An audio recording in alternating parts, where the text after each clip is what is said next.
Hey, hi. This is Ashish, and right now we have Devashish Palkar with me and my school friend Anuj.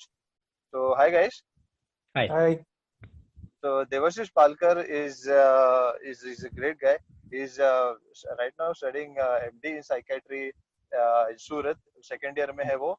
और अनुज, हाय अनुज, मेरे दोस्त, मेरे school friend. और अनुज actually psychology practising psychologist है, जो कि more than 3 years he is currently working in this field and he has handled more than 1,000 cases. So it's a great deal, guys, to talk with you. It's an honor.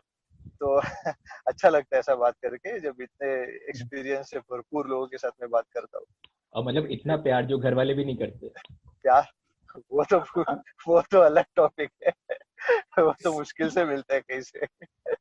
सो यार, actually तुम लोग से connect होने का reason ये था कि yesterday, you know, अभी तो वर्क फ्रॉम होम और क्वारंटाइन होने के वजह से हम लोग बहुत सारे सीरीज, मूवीज वगैरह देखा करते हैं. तो कल ऐसे ही मैं एक मूवी देख रहा था, ब्यूटीफुल माइंड करके. एक रसल क्रो का movie. Actually you guys must be aware of it. Russell crow yes. Is a great actor, man. तो रसल क्रो का मूवी मैं देख रहा था, ब्यूटीफुल माइंड. वो मूवी तो काफी अच्छा है. एज अ मूवी अगर कोई देखता है तो it's a great movie. Story भी काफी अच्छा है, लेकिन स्टोरी का जो प्लॉट है वो देख के मैं थोड़ा सा हिल गया यार. मतलब समझ में नहीं आया कि इन द एंड सब रिवील होने के बाद और क्या सच्ची ऐसा भी होता है? ये क्या कर रहा था वो? ये किसके साथ बातें कर रहा था वो? ये सब सच में होता है या ये सब झूठ है? या इसमें सिर्फ मूवी बनाने के लिए तो नहीं दिखा है? वो मूवी देखने के बाद वो मूवी के बारे में मैंने थोड़ा कुछ पढ़ा. तो जैसे मैंने गूगल किया तो उसमें गूगल ने बताया कि स्किज़ोफ्रेनिया नाम का एक, am I pronouncing it right, schizophrenia? Yeah, absolutely. Let's make it थोड़ा Schizo. Easy. Let's make it, हाँ, स्कीजो हम लोग जो आपस में यूज करते हैं, स्कीजो पे रखते हैं. तो ओके, तो स्किज़ोफ्रेनिया को अभी से ड्यूरिंग आवर वीडियो चैट हम लोग उसको स्किज़ो बोलेंगे. इज या it good? Fine okay. Fine. तो स्किज़ो के बारे में मैंने थोड़ा सा पढ़ा. तो गूगल बाबा ने जितना बताया उतना तो सब ज्ञान मैंने समेट लिया, लेकिन फिर भी कुछ सवाल ऐसे थे यार जो अधूरे रह गए. मतलब मैं अभी उसको क्वेश्चन बैक तो नहीं कर सकता गूगल को. तो आई वाज नॉट श्योर कि वो सब कुछ बता रहा है सब सही है या पता नहीं कितना रेलेवेंट है. तो मैंने सोचा कि क्यों ना मेरे काबिल दोस्तों से पूछा जाए कि क्या ये सच में ऐसा होता है या ये बस मूवी के लिए बना है. तो बेसिकली, मतलब इन शॉर्ट अभी मैं आपको बताऊं तो स्किज़ोफ्रेनिया के बारे में, उसमें स्किज़ो के बारे में उसमें जो भी बताया है कि उसको वो रसल क्रो का हेलुसिनेशंस होने लगता है. एक्चुअली उसे पता नहीं रहता है कि वो हेलुसिनेशंस है. उसे कोई दोस्त मिल जाता है. वो दोस्त, सॉरी, ये स्पॉइलर मतलब है ना? मुझे, हाँ, स्पॉयलर्स है. जिसने मूवी देखा नहीं रहेगा, ये वीडियो देखने से पहले मूवी देख लो. तो समझ में आ जाएगा कि मैं किसके बारे में बात कर रहा हूँ. तो उन्हें ऐसा लगने लगता है कि मेरा एक दोस्त है, एक लड़की है जो मुझे दिख रही है. और वो उनके साथ दोस्ती कर लेता है, और इतनी गहरी दोस्ती कर लेता है कि वो उसके लाइफ का एक अलग से एक इम्पोर्टेंट पार्ट बन जाते हैं. जैसे कि हमारे मॉम डैड हमारे साथ रहते हैं, वैसे उसका वो दोस्त, वो छोटी सी लड़की जो उसे दिखाई देती है, जो कि एंड में पता चलता है जो उसके साथ रहती है, वो उसके लाइफ का एक एक इम्पोर्टेंट पार्ट बन जाती है. एंड में रिवील होता है कि एक्चुअली वैसे कुछ एक्सिस्टेंस रहता ही नहीं है. Those are just hallucinations and that poor guy starts living with it. तो ऐसा इमेजिन करके भी बहुत डर लगने लगता है कि यार कहीं हम लोग के साथ भी ऐसा ना हो, कहीं हम लोग के आसपास के लोगों के साथ ऐसा ना हो. तो I feel pity about him. But in the at the same time schizo के बारे में मेरा क्यूरियोसिटी बढ़ गया था. तो लाइक इसलिए सोचा कि आपके साथ थोड़ा सा रूबरू होके मुझे समझ में आ जाएगा कि exactly what is schizo. So right now my only question is आप दोनों से, मतलब anyone, I think Anuj, if you're going to start with it, please answer what is schizo. Okay, सो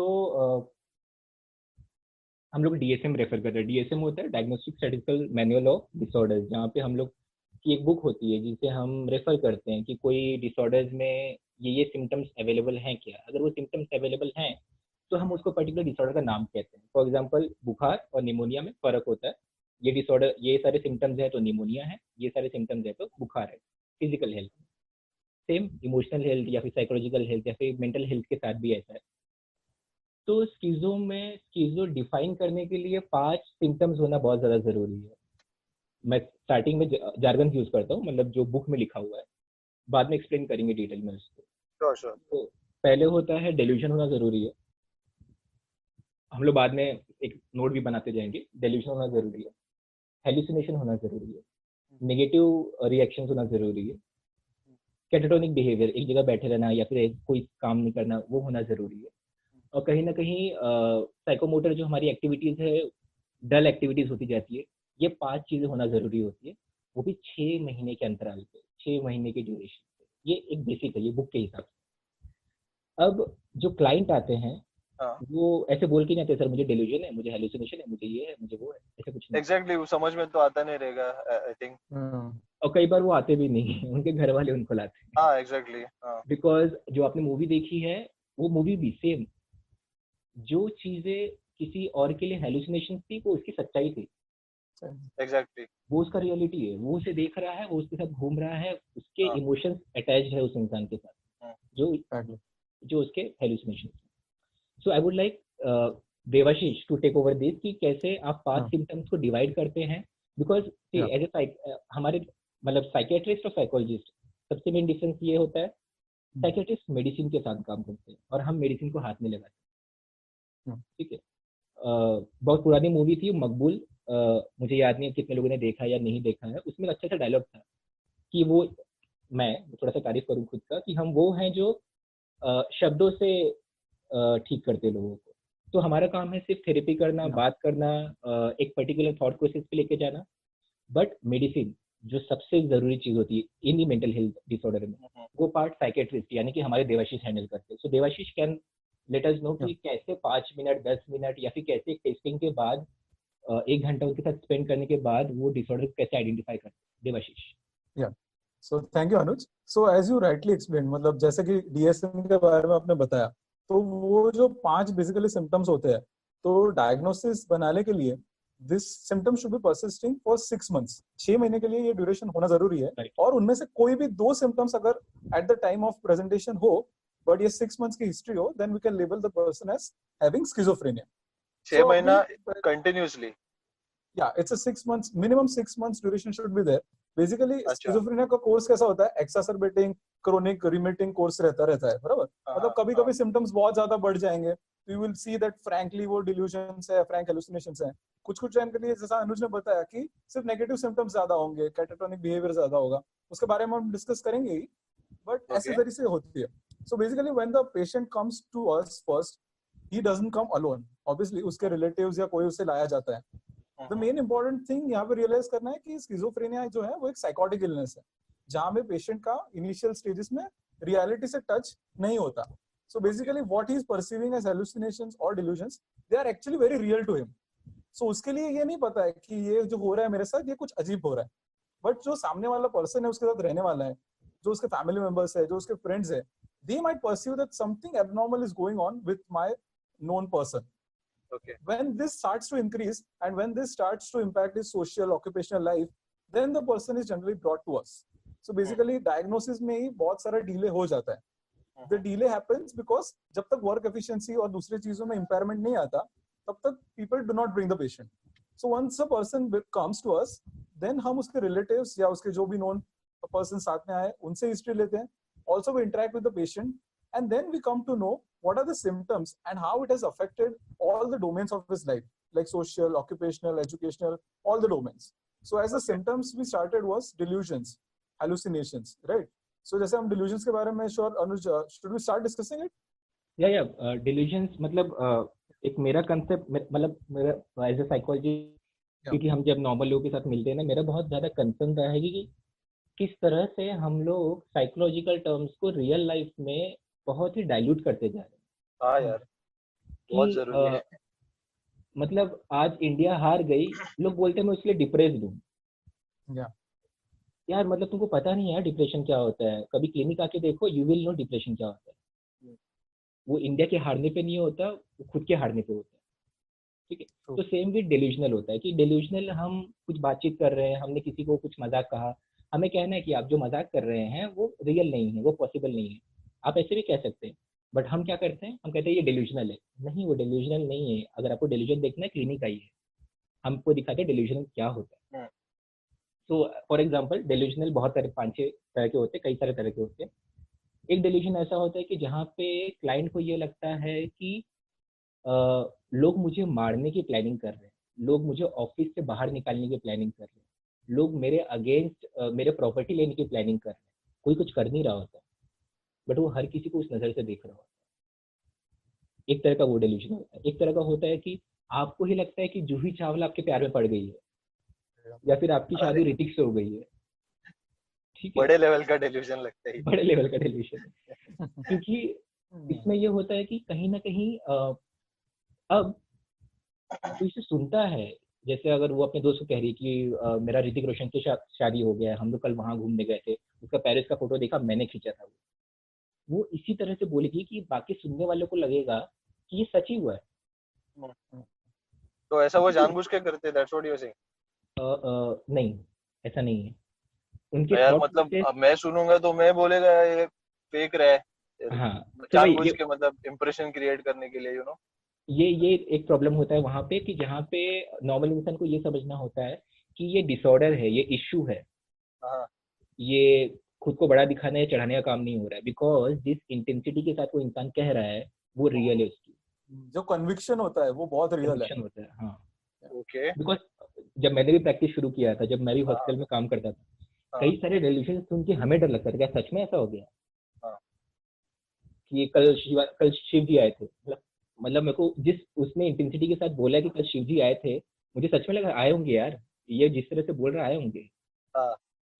तो as a therapist, as a psychiatrist, हमको भी time लगता है वो समझने में कि ये रियल है या फिर ये डेल्यूजनल बात कर रहे हैं। ओके। क्योंकि कई बार कई क्लेम्स इस तरह से आते हैं। फॉर एग्जांपल मेरे क्लाइंट थे, उनका कहना था कि अभी के बहुत प्रेजेंट बड़े हमारे सदगुरु ऐसे बाबा टाइप है वो, तो उनका कहना था कि he had sex with me और उसका बच्चा है मेरे पेट में।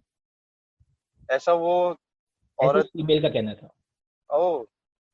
And you have to be very careful with this client कि वो डेल्यूजनल लेवल क्या जा रहा है। हाँ हाँ हाँ। तो एज अनुज हमें पता है वो डेल्यूजन है, बट बाकी लोग के लिए वो सच्चाई होती पार्ट हो गया। डेल्यूजन इस तरह से होता है कि ऐसे थॉट्स जो फॉल्स हैं, गलत हैं, सही नहीं, उस इंसान के लिए सही है, वो डेल्यूजन होते हैं। उसी तरह से हेलुसिनेशंस होते हैं। हेलुसिनेशन 3 तरह के होते हैं। ऑडिटरी यानी कि सुनाई देना, विजुअल यानी कि दिखाई देना, टैक्टाइल यानी कि टच होना। यानी कि हेलुसिनेशंस एक उस तरह का आपको एक्सपीरियंस होता है जहाँ पे सामने कोई इंसान खड़ा नहीं है बट आपको दिखाई दे रहा है।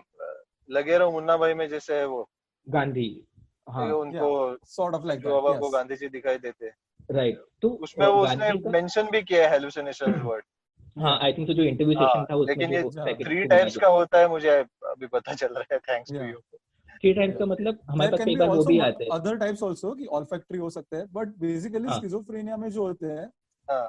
दे are more of auditory types, okay. Most common, या मोस्ट कॉमन सिम्टम। ऑडिटरी यानी कि कोई आसपास नहीं है बट आशीष कुछ को सुनाई दे रहा है कि आशीष को किसी ने बुलाया, कुछ सुनाई, हाँ, किसी या को फिर कोई मेरा आशीष को नाम ले रहा मैसेज आ रहा है, एक पूरा है। हाँ। सेंटेंस सुनाई देता है उन्हें, एक पूरा वर्ड, ओह, मतलब कि आशीष तू कहाँ जा रहा है, पूरा वर्ड सुनाई अच्छा। देता है उन्हें। हाँ। एंड इट और is as true as we are talking. अच्छा अच्छा, हाँ।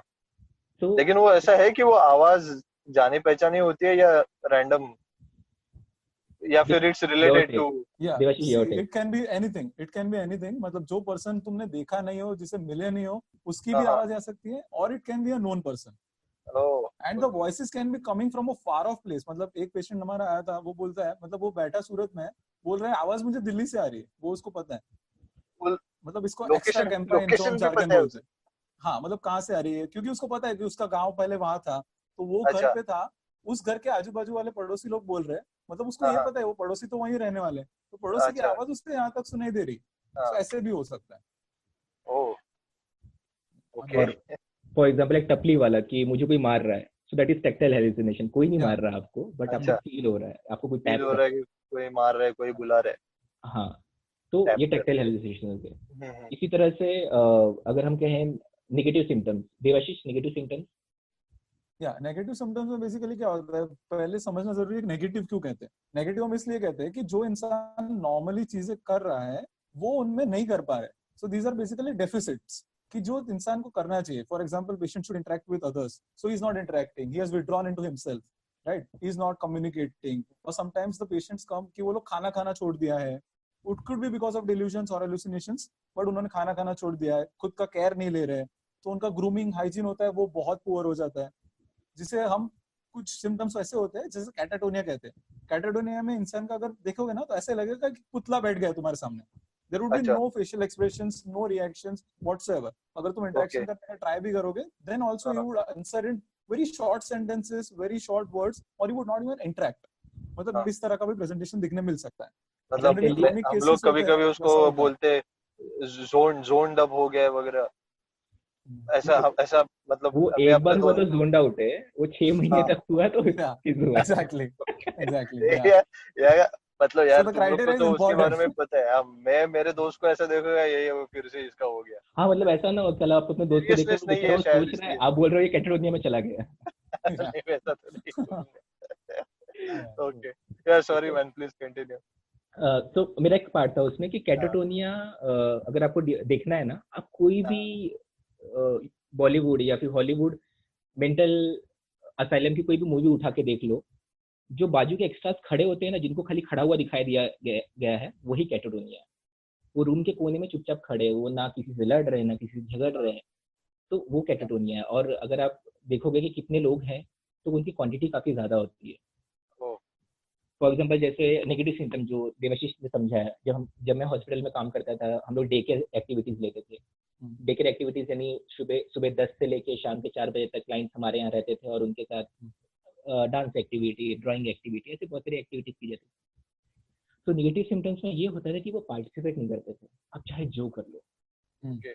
आप चाहे उन्हें जितना समझा लो, आप चाहे उनकी मनपसंद कलर दे दो, जो कलर उनको पहले पसंद था वो कलर दे दो, वो नहीं पार्टिसिपेट करते। बिकॉज डीप डाउन अब ये मेंटल केमिकल रिएक्शन है या फिर क्या है, वो देवाशीष समझा पाएंगे, बट डीप डाउन वो नहीं, मतलब मोटिवेशन ही नहीं आता था उनका कि वो आके हमारे साथ या कि दूसरे पेशेंट के साथ बैठे और वो एक्टिविटीज परफॉर्म करे। देवाशीष। या बेसिकली जैसा न्यूरोट्रांसमीटर्स की अगर हम बात करें, तो बेसिकली स्किज़ोफ्रेनिया की अगर हम पैथोलॉजी बात करें, उसमें 3 न्यूरोट्रांसमीटर्स का रोल बहुत ज्यादा इंपॉर्टेंट है, डोपामिन, सेरोटोनिन और नॉरएपिनेफ्रिन। शायद बहुत लोगों ने ये सब नाम सुने होंगे, पर इन लोगों के ये जो केमिकल्स है उसका रोल और इंटरप्ले जो होता है वो बहुत क्रूशियल होता है कोई भी इंसान के नॉर्मल फंक्शनिंग के लिए। सॉरी जैसे सॉरी हम सॉरी, अभी नॉर्मल एक बात कर, सेकेंड। या ये जो चीजें है, these are chemicals inside our body, right? Brain. yeah, inside our body, Inside and our brain. mainly these are acting on our brain. Yeah, so these are okay, इनके वजह neurotransmitters से जिसे हम हमारा कहते हैं, ब्रेन फंक्शन होता है। इनकी वजह Am I से right? ब्रेन फंक्शन होता है। एग्जैक्टली, ओके या ओके, हाँ हाँ। ओके। सॉरी, या सो कंटिन्यू। बेसिकली जैसा आई टोल्ड कि डोपामिन, नॉरएपिनेफ्रिन और सेरोटोनिन, ये 3 जो न्यूरोट्रांसमीटर केमिकल्स हैं, इनका एक रेगुलेशन होना बहुत जरूरी है। So okay. इनके अगर लेवल में डिसफंक्शन हो गया तो ये स्किज़ोफ्रेनिया और दूसरे मेंटल इलनेसेस जैसे कि डिप्रेशन और इन सब में होता है। सो बेसिकली क्या होता है कि कुछ कुछ ब्रेन एरियाज होते हैं for specific functions. For example, you want to hear something, you want to see something, तो उसके अकॉर्डिंग ब्रेन के लोब्स में अलग अलग फंक्शंस में अलग अलग एरियाज होते हैं। सो वैसा ही एक ओके। फंक्शन होता है रिवॉर्ड पाथवे। रिवॉर्ड पाथवे मतलब एक लिम्बिक सिस्टम करके एक एरिया होता है जिसमें हमको रिवॉर्ड और मोटिवेशन मिलता रहता है। तो अगर वो ओके। अच्छे से फंक्शन कर रहा होगा तो इंसान को रिवॉर्ड और मोटिवेशन रहेगा, तो वो इंसान अच्छा। नॉर्मली इंटरेक्ट करेगा, पार्टिसिपेट करेगा, जैसा अनुज ने बोला। बट नेगेटिव सिम्टम्स वालों में क्या हो जाता है, वो रिवॉर्ड पाथवे होता है, उसका फंक्शनिंग बहुत वीक हो जाता है। क्यों होता है ऐसा? Because of the dopamine, serotonin, norepinephrine का जो रेगुलेशन होता है वो डिसफंक्शनल हो गया। Okay. That's because of which they do not participate, they become indifferent to the surrounding environment, और इसकी वजह से उनको डिल्यूजन्स और हेलुसिनेशंस होना स्टार्ट होता है। इस तरह से ये पूरा अच्छा, रोल चलता है। सो कैरी उसको थोड़ा सा कैरी फॉरवर्ड करते हुए कि जो एक दिन में डेवलप नहीं होता है, it's a long term process. मतलब फॉर एग्जांपल जैसे लोगों को मेंटल हेल्थ के बारे में इतना अवेयरनेस नहीं है, तो मुझे बार बार फिजिकल हेल्थ बीच में लाना पड़ता है। बुखार एक दिन में नहीं होता है। आप बहुत अनहेल्दी खाना खाते हो, आपका इम्यूनिटी सिस्टम बहुत खराब होता है, आप अपना सेल्फ केयर नहीं करते, तीनों मिलाकर लास्ट में आपको बुखार होता है। करेक्ट। सेम मेंटल हेल्थ के साथ में भी आप अपना सेल्फ केयर नहीं कर रहे हो, या फिर आप अपना ध्यान नहीं दे रहे हो, या फिर आप बहुत ज्यादा सोच रहे हो, स्लीप में प्रॉब्लम हो रहा है, या फिर कोई ट्रॉमेटिक इवेंट हुआ है, या फिर कोई बहुत ज्यादा गिल्ट है, एज अ इमोशन, ये सारी चीजें मैं बता रहा हूँ। Somewhere this leads to changes in your chemical pattern, somewhere it leads to your disorder.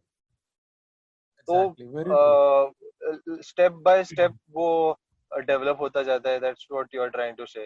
It's not an overnight process. उसके लिए ये सिम्टम्स डेवलप होने भी जरूरी है। Gradual and progressing illness basically. हाँ, ग्रेजुअल एंड प्रोग्रेसिंग, ये बहुत जरूरी है, बिकॉज आपको एक ही दिन में सारे हेलुसिनेशंस नहीं होंगे। एग्जैक्टली, हाँ। आपको आज मतलब थोड़ा सिम्टम्स भी डे बाय डे डेवलप होंगे। सिम्टम्स भी जैसे देवाशीष ने शुरुआत में बोला कि हमारे पास जब क्लाइंट आते हैं तो काफी डिले हो चुका होता है। ओके। मतलब जब हम हिस्ट्री लेते हैं तो हमें पता चलता है इसको पहला हेलुसिनेशन 10 साल पहले हुआ था। Oh man. एंड बीच में बाबा भी आके गए थे। बीच में सॉरी, बाबा भी आके गए थे। वो बाबा के पास भी बाबा फकीर बहुत सारे। अरे यार, ऐसे तो फिर मतलब अपने यहाँ पे तो सब लोग वही प्रेफर करते रहेंगे पहले। वो सस्ता पड़ता है ना यार। हाँ, वो सस्ता पड़ता है, वो अवेलेबल ज्यादा है, और उसका लॉजिक समझ में आता है कि उसमें दो ही चीजें, या तो भूत है या तो भगवान है। इसमें केमिकल समझना पड़ता है, इसमें थोड़ा कॉम्प्लिकेशन है। साइंटिफिक कोई पढ़ना नहीं, कोई सुनना नहीं चाहता। हाँ, तो ये वाला इजी पड़ता है। फॉर एग्जांपल देवाशीष ने बहुत अच्छा आर्टिकल लिखा है, आई थिंक तो देवाशीष आपने कल ही उसे पब्लिश किया ना। I just publish yesterday. Psych diaries से ब्लॉग पोस्ट लिखते हैं ये। सॉरी साइक डायरीज ना देवाशीष? या साइकी डायरीज करके मेरा ब्लॉग पोस्ट है। या ओह ग्रेट, साइक डायरीज ऑसम लिखते हैं यार, ऑसम। हम लोग लिंक में डाल देते हैं ये। हाँ sure guys, please listen to this. आपको फॉलो करना चाहिए देवाशीष का ब्लॉग। उसमें उन्होंने कुछ अच्छी इंफॉर्मेशन दी। I am sure you will be very grateful to read it. तो हम लोग वो लिंक डालते हैं। बिलीव में जिस तरह से देवाशीष ने वो लिखा है ना, अभी सेशन स्टार्ट होने के पहले जस्ट मैंने भी पढ़ा, बिकॉज वो हमारे ग्रुप में डालते हैं, कभी हम बिजी होते हैं, नहीं पढ़ पाते यार। देवाशीष ने वो पूरी स्टोरी बताई है कि किस तरह से वो डेवलप हुआ, किस तरह से वो डायग्नोज हुआ, कैसे कैसे सिम्टम्स दिखाई दिए। मतलब एज ए स्टोरी अगर आप उसको इमेजिन कर सकते हो, अगर आपका इमेजिनिंग पावर अच्छा है, विजुअल आपके अच्छे हैं, आप वो पूरी स्टोरी इमेजिन कर सकती है कैसे। और Devashish is a good writer. मतलब देवाशीष के इंट्रो में वो बोलना जरूरी था, he is poet, he is writer, बहुत कुछ करते हैं वो। आई थिंक सो कहीं पे उन्होंने परफॉर्म भी किया था किसी क्लब में। तो he does a lot of things. तो यार तुम लोग मतलब Anuj, I think it would be good if we can share some cases. So life story ऐसे केसेस कुछ तुम लोग ने हैंडल जरूर किए रहेंगे ना इससे पहले। रमेश भाई Debashish. Yeah, sure. So the blog that I had written, so the character names are all fictional, okay? So there is no correlation. अगर हुआ तो it's yeah. We have to keep it that way, right? So I had described the story of Ramesh bhai. So basically कैसा होता है कि कोई भी patient के सिम्टम्स जब स्टार्ट होते हैं तो वो बहुत ग्रेजुअल एंड प्रोग्रेसिंग होता है। तो कुछ केसेस में स्टार्टिंग में ये समझना बहुत मुश्किल हो जाता है कि ये एक्चुअल में डिसऑर्डर है या ये जो उसके साथ हो रहा है वो रियल है। फॉर एग्जाम्पल एक हमारा पेशेंट था ऐसे ही, रमेश भाई करके। तो वो जब हमारे पास आया और उसकी हमने हिस्ट्री ली, तो हिस्ट्री में से हमको पता चला कि जो उसके सिम्टम्स थे वो एक्चुअली 5 इयर्स 6 इयर्स पहले से स्टार्ट हो चुके थे। बट अभी लाने की वजह ये थी कि वो बहुत ज्यादा एक्सासर्बेट हो चुके थे and he had started to act on his delusions and hallucinations. जो उसको आवाजें सुनाई देती थी और जो उसको डिल्यूजन्स हो रहे थे उसके ऊपर एक्ट आउट करना, यानी उसके अगेंस्ट एक्शन ले रहा था। फॉर एग्जाम्पल जो मेरा कैरेक्टर था स्टोरी का, उसमें ऐसा था कि उसको ऐसा डिल्यूजन हो गया था, जैसा अनुज ने पहले जो बताने की कोशिश कर रहा था कि लोगों को ऐसे लगने लगता है कभी कभी कि ये लोग मेरे पीछे पड़े या मेरी प्रॉपर्टी ले लेंगे। सो वो परसिक्यूटरी थीम्स वाले या पैरानॉइड डिल्यूजन्स होते हैं। ठीक है, ये हम जार्गन्स यूज करते हैं कि डिल्यूजन ऑफ परसिक्यूशन है, डिल्यूजन ऑफ पैरानोया है, या डिल्यूजन ऑफ रेफरेंस है।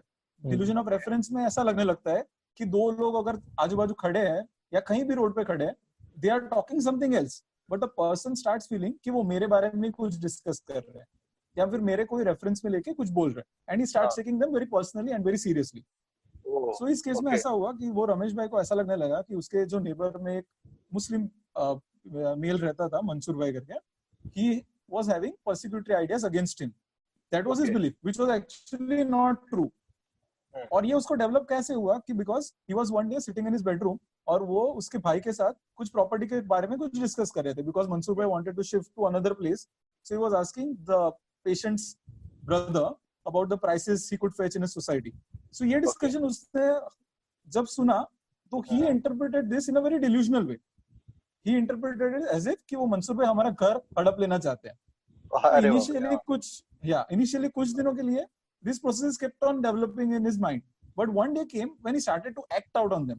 मतलब उसने एक्ट आउट करना चालू किया, वो घर से बाहर निकल गया और उस मंसूर भाई को जाके गाली देने लगा. he started even threatening him कि अगर तू मेरे नजदीक आया तो मैं तुझे मार दूंगा. तो जब ये इतने लेवल का सीरियस हो जाता है तब ऐसी सिचुएशन आ जाती है कि either you go to a doctor or you go to a baba depending on what is convenient to you, right? So generally what happens is generally बाबा के पास एक बार तो विजिट लेना जरूरी है इंडिया में. हमारे सारे क्लाइंट बाबा के पास जाते हैं. We know all बाबा. कौन कितना चार्ज कर रहा है, we have all idea. Yeah. So they take them to babas and fakirs depending on the convenience. So ऐसे ही उसको भी ले जाते हैं और फिर वो बाबा उसको देख के बताता है कि मतलब अरे इसमें तो भूत है या इसमें उसके फादर का कोई स्पिरिट आ गया है. सो बेसिकली जेनेटिक बेसिस इसमें बहुत इंपॉर्टेंट होता है. फॉर एग्जांपल जो मेरा कैरेक्टर था उसके फादर को भी सिमिलर सॉर्ट ऑफ इलनेस थी, इसलिए वो फकीर ने उसको बता दिया कि इसके बाबा का जो भूत था ये इसमें आ गया. And then he does some mantra jantra and pours some water and then tells him कि अब इसको घर ले जाओ, थोड़े दिनों में इसकी ये चली जाएगी, पर हमको कुछ रिचुअल्स करने पड़ेंगे. For example her new moon अमावस की रात को उसको यहाँ पे लेके आना पड़ेगा और थोड़े रिचुअल्स हमको करने पड़ेंगे, पर तब तक उसकी कंडीशन थोड़ी बिगड़ सकती है. सीरियस लगना चाहिए. सीरियस लगना चाहिए. Full dramatic है. बताओ. Interesting है. Yeah. Then so what happens is that they are convinced कि हाँ अच्छा है, चलो बाबा ने कुछ चमत्कार किया. वो थोड़े टाइम के लिए शांत हो गया. Obviously कोई भी इंसान है वो ऐसे बाबा को देख के डरेगा तो सही, स्किज़ोफ्रेनिया वाला इंसान होगा वो भी डरेगा, तो थोड़े टाइम के लिए वो शांत हो जाएगा, ऑब्वियस बात है. ठीक है. और फिर वो घर जाके उसको पता चलता है कि अगले अमावस की रात आने वाली होती है. तब वो देवाशीष, आशीष, इस टाइम पे वो शांत नहीं हुआ है. ठीक है. वो खाली अपने एक्शंस परफॉर्म नहीं कर रहा है, थॉट पूरे आ रहे हैं. Exactly. Thoughts are going on. याद सब कुछ है, मतलब एग्जीक्यूशन लेवल पे कुछ नहीं कर रहा है. एग्जीक्यूशन लेवल पे नहीं आ रहा है बिकॉज़ उसे डर है कि वापस वहां लेके जाएंगे, वो वापस पानी फेंकेगा, वापस झंझट होगा. अच्छा. कुछ चीजें अवॉइड करने के लिए जो एक्शंस वो लेता था जिसकी वजह से उसको वहां ले गए थे, खाली वो परफॉर्म नहीं कर रहा है. बाकी लेवल ऑफ थिंकिंग सब उतना ही है. एग्जैक्टली. या सो व्हाट हैपेंस इज जब अमावस की रात अगली आने वाली होती है तब उसका भाई और उसके थोड़े फ्रेंड्स और रिलेटिव्स मिलके सब रस्सिया वस्सिया गाड़ी इकट्ठा कर रहे होते हैं. And this guy finds it out और उसको पता चल जाता है कि लास्ट टाइम भी मेरे को ऐसा किया था और वहां पे लेके गए थे. तो this time he runs away from his home. तो जब उसका भाई आके देखता है तो वहां पे तो रिलेटिव वो है नहीं, पेशेंट है नहीं, तो वो ढूंढने लगता है सब लोग. तो they keep searching for a long time. फिर फाइनली मिलता नहीं है तो ऑब्वियस सी बात है फिर नहीं मिलेगा तो फिर they go to police and seek the help of the police. फिर पुलिस के पास जब एफआईआर लॉन्च करवाने जाते हैं तो जनरली व्हाट हैपेंस इज अगर कोई अच्छा पुलिसमैन हो तो he also knows understands the psychiatric illnesses because उनके पास ऐसे बहुत केसेस आते रहते हैं. बेसिकली हमारे गवर्नमेंट में तो ऐसा होता है कि most of the time police themselves bring the patient. बहुत बार ऐसा होता है. ठीक है. तो इसी केस में भी ऐसा ही हुआ कि पुलिस को समझ गया ये स्टोरी सुन के कि डेफिनेटली बॉस इसमें कुछ मेंटल इलनेस का प्रॉब्लम है. And then the police go on a search. तो थोड़ा बहुत सर्च करते हैं 4-5 आवर्स के लिए. फिर वो पेशेंट जो होता है वो उसी एरिया के नजदीक में एक पेड़ होता है उसके ऊपर चढ़ के बैठा होता है. तो उसको बहुत सारा उसको मैनिपुलेट करके थोड़ा समझा के कॉन्फिडेंस में लेके उसको नीचे उतार दे. And then they ask him कि why were you sitting on that tree top. तो वो बोलता है कि मतलब मैं इस पेड़ पे रोज बैठता हूँ, मैं तो वो मंसूर भाई पे ऊपर नजर रखता हूँ कि वो मेरा घर पे आ ना जाए, मुझे कुछ मार ना दे, क्योंकि वो पेड़ पे से उसका घर दिख रहा होता है. See, now then try to they give him understand. confidence and finally, yeah. No, Devashish, continue. Yeah, no problem. Yeah, please go on. So now we need to understand कि we three of us smiling on this thing. Yeah, man. But जिस family के साथ ये हो रहा होता है ना, जिस फैमिली के साथ ये हो रहा होता है ना, we मतलब as therapist we get petrified. मतलब क्या हो क्या रहा है इनके साथ, how they are handling it. कैसे ये लोग रोज मतलब रात को सोने के पहले भी उनको डर होता है कल सुबह ये क्या क्या करने वाला है. Because there is no limit. कोई हाथ पैर नहीं है क्या चीजें हो सकती है कल. सेम देवाशीष की तरह I had a client but बहुत ज्यादा इसमें स्पिरिचुअलिटी है. तो जितने लोग को भगवान नहीं पसंद है प्लीज सुनो ये. तो केस ये था कि आई थिंक तो 19 का बच्चा था वो. जब ये चीजें शुरू हुई थी, वो मेरे पास आया जब वो 24 का था। तो 24 पे मेरे पास लाया गया उसे और बोला गया कि सर हम लोग ने 2-3 just a घंटे। point, just a point. हाँ Just देगा। while you're mentioning the age, तो ये भी स्पेसिफाई कर लेते हैं ना कौन से एज ग्रुप में कैसे डेवलपमेंट जनरली स्टार्ट होता है। हाँ, मेरा एक क्वेश्चन So वो था basically, जो आने वाला था कि yeah, एज मैटर करता है क्या, कि स्पेसिफिक एज में ही होता है, कभी भी हो सकता है, किसी को भी हो सकता है, हाउ इज इट, मतलब yeah, जनरली कैसा होता है कि समझ में आए ऑडियंस को। या most of the cases develop होते हैं 15 to 25 इयर्स में, कुछ ना कुछ ऑनसेट स्टार्ट हो चुका होता है। ओके, और ऑनसेट यानी जनरली कि कोई ना कोई हाँ, इश्यू स्टार्ट हो गया होता है। या एग्जैक्टली, ऐसा नहीं हो कि फुल ब्लोन सारे सिम्टम्स तुम्हें मिले, बट अगर तुम हिस्ट्री उसकी ट्रेस बैक करोगे तो 15 to 25 इयर्स ये बहुत क्रूशियल पीरियड रहता है जब ये डेवलपमेंट ऑफ सिम्टम्स स्टार्ट होता है। और जनरली मेल्स में थोड़ा अर्लियर होता है, फीमेल्स में थोड़ा लेट होता है, but obviously exceptions to the rule होते ही है। Late onset schizophrenia, late onset साइकोसिस भी मिलता ही है। और जनरली जो प्रिवेलेंस की अगर हम बात करें तो 1 to 2% प्रिवेलेंस होता है स्किज़ोफ्रेनिया का इन एवरी पॉपुलेशन। और ऐसा नहीं है कि गरीब को होगा, अमीर को होगा, इसको होगा, सेलिब्रिटी को नहीं होगा, किसी को भी हो सकता है। किसी को भी हो सकता है ma'am. This disease mental very health, secular, very हाँ secular mental in health it's बहुत नेचर। सेक्युलर है। हाँ, बहुत बहुत, मतलब कोई भेदभाव नहीं, कोई भेदभाव नहीं। आपको भी हो सकता है, आपको भी हो सकता है। एग्जैक्टली। नहीं, believe me, walking on road you have no idea what anyone is going through. कौन स्किज़ोफ्रेनिक है, कौन बाइपोलर है, किसे क्या है, यू हैव नो आइडिया। वो तो है। एग्जैक्टली। कौन कहाँ तक पहुंचा हुआ है। हमारे एक प्रोफेसर थे, बहुत अच्छा बोलते थे वो, that every person walking on the road is a walking volcano, don't erupt them, don't erupt them, Very true. touch मत करो उनको। Very true. Okay, so coming back to my case, Yeah, sure. 24 की as में मेरे पास आए, लेके आए उसको और बोले कि घर का छोटा बेटा है ये।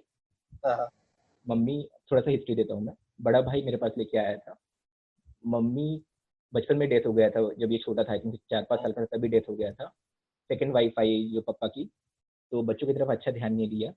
भाई अर्ली एज में काम करने के लिए अलीबाग, आशीष तेरे यहाँ से, अलीबाग से वो यहाँ आ गए वो लोग, एंड मुंबई आ गया वो लड़का बड़ा वाला, और छोटा वाला अकेले वहाँ रह गया 34 साल। पापा उनको ड्रिंकिंग का इशू, और बेटा अकेले। बहुत ज़्यादा मोलेस्टेशन, बहुत ज़्यादा इशू, बहुत ज़्यादा मार खाया बच्चे ने माँ के द्वारा बचपन में। और पिताजी भी पीते थे तो उनका भी उतना ख्याल नहीं था कि बच्चा कैसे हेल्थ केयर, ये सब कुछ फर्क नहीं पड़ता था। तो जब बड़ा वाला भाई ये सब देख रहा था और वो कोशिश कर रहा था कि स्टेबल हो जाए, जैसे थोड़ी बहुत स्टेबिलिटी हुई, आया वो अलीबाग से वापस ले गया उनको, अपने साथ रखा, यहाँ घर खरीदा, यहाँ सब कुछ हुआ। मीनवाइल वहाँ फादर की डेथ हो गई। ठीक है, सौतेली है तो क्या, माँ तो है, सोसाइटी के लिए कैसे मना कर सकते हैं आप। तो अब वो माँ को वहाँ से लोग लेके यहाँ पर आ गए। अब माँ का यहाँ पे आने के बाद उनका कोर बिहेवियर तो चेंज नहीं होगा इन बच्चों के लिए। जो परेशान करने वाला या फिर जो उनको तंग करने वाला जो बिहेवियर था वो यहाँ आके भी सस्टेन कर रहा था। यहाँ आके भी उनको टाइम पे खाना नहीं बनाना, या फिर परेशान करना, या फिर कुछ खाना बना भी रहे हैं तो उसमें कुछ गिरा देना, ये सब चीज़ें हो रही थी। अब जो देवाशीष ने बोला ऑनसेट वाली बात यहाँ होती है कि जो बच्चे के साथ इतना सब पहले हुआ था, उसे एक पीरियड मिला जहाँ वो छोड़ के सब कुछ आया था, उसे खुशी महसूस हुई होगी कि मेरे लाइफ में ये सब चीज़ें दोबारा नहीं होने वाली। ये सब चीज़ें वापस शुरू हुई और डबल स्पीड पे, अब कोई रोकने वाला नहीं है। इसका यहाँ से जो इमोशनल ट्रॉमा होता है वो शुरू हुआ यहाँ पे।